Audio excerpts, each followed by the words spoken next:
My name is Aly Maderson-quinlog, and I'm an artist and a maker at Spark. I started with Spark in July of 2016, so about a year and a half now. Yeah. So I've been here since they allowed members to join. I like to help people be creative. So I like to set up situations where people who don't think they are creative can be creative. I think anybody that makes stuff, you become a maker. But if we're talking kind of like beyond the definition of it, I think somebody who is a maker is somebody who is interested in the handmade, is interested in like the process of making too. Like that's for me, I always call myself a process nerd because it's like I go to a gallery or I go to like a show or something and I see a piece of work and I admire it and I like it, and then like my next thought is like I want to take it apart and see how it's made. So I think that's something that I share with like the electronics people who maybe don't consider themselves artists but they're makers, and it's just like this curiosity to take apart and put together and figure out how things work. Who's not a maker? I don't know. I think anybody can be a maker, but I think that you have to have like this intention of curiosity and learning to really like have that spirit of making. Curiosity is really important, and I know that's not like a skill, but a willingness to just try new things, because skills can be learned, but the willingness to learn those skills is almost more important. We offer a lot of basic skills classes, so introductory level classes, so just basic metalworking, so sawing metal. We also offer we have a lot of classes that are introductory classes, and we're moving into maybe like an intermediate class, but those tend to be a little bit harder to fill because some people just want to learn the basics and they're done. So like the depth of education I don't think is as developed, but I think that we have classes, let's see, in stained glass, jewelry making, screen printing, like building the Arduino chips, and woodworking. So we have a little bit of everything, but it's mostly basics. There's not a lot of in-depth learning. But I think what happens at Spark is that we have kind of leads here, so members who kind of care for like a specific space. And a lot of times what you get is somebody takes a basic class and then they want to know more, so we end up hanging out together and just teaching each other. This is actually what I did. We do a regular community print night.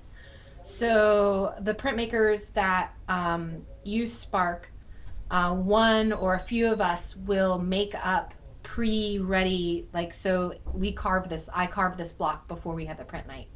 And then the community comes in, members come in, and I show them a basic rollout of ink. And then they all get to roll out and make their own print from my block. And then if they want to take a class, they can take a class that's in-depth. But this is a linoleum block, and you can see it's kind of a rubbery thing. And then I use a carving tool to carve out my image, which is a kind of like a pretty little deer.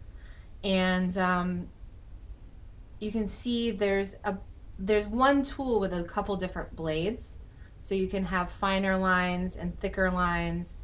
And then this is kind of done very quickly just to create kind of a background. And I have a lot of fun like letting people make things from my art. That's kind of like a fun thing because I draw a lot and I do a lot of quirky things, and not all of it works for like my personal art, so I just give it away. And so this was like kind of a Christmas theme, but I didn't want it to be like super commercial Christmas, So I was like, okay, well, we'll do a deer. That's kind of non-religious, non-commercial Christmas. And so you can see it creates an opposite print. So this is the print that was made with this block here.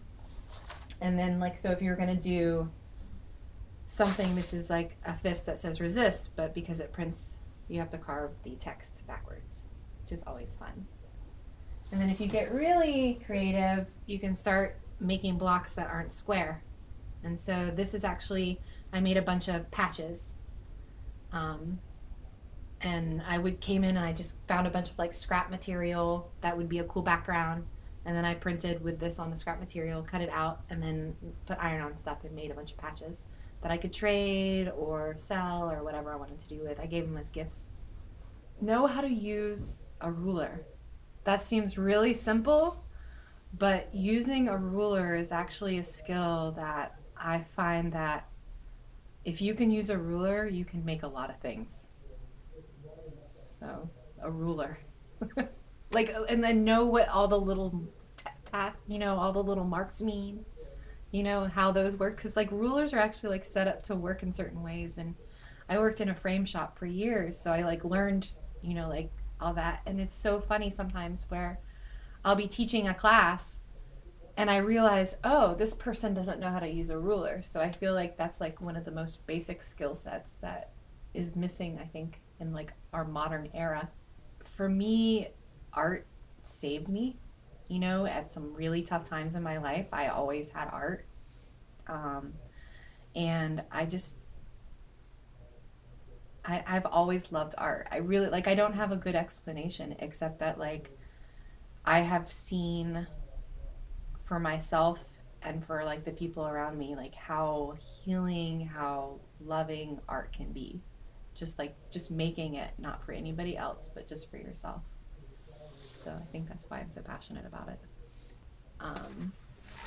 But I think that poetry and songwriting can complement electronics. There is such a thing as, like, when I think about making, I come from a craft background, and there's, like, different levels of making and different levels of craft, from, like, the simple hobbyist to the professional, and everywhere in between there's space for people, but we actually do have a member here who is a songwriter, and they do song crafting where they all get together and they write, like, a song together. And so I think, like, it's not a physical act of making, but there is a process to it. And as for poetry, I'm a little biased because I'm a poet, but I think that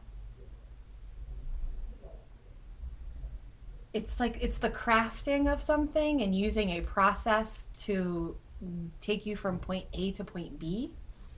That is, like, the making. But, I tend to have a much more inclusive idea of art and making than a lot of people. But I'm always kind of like, if you have that creative spirit, just come on and you'll figure yourself out.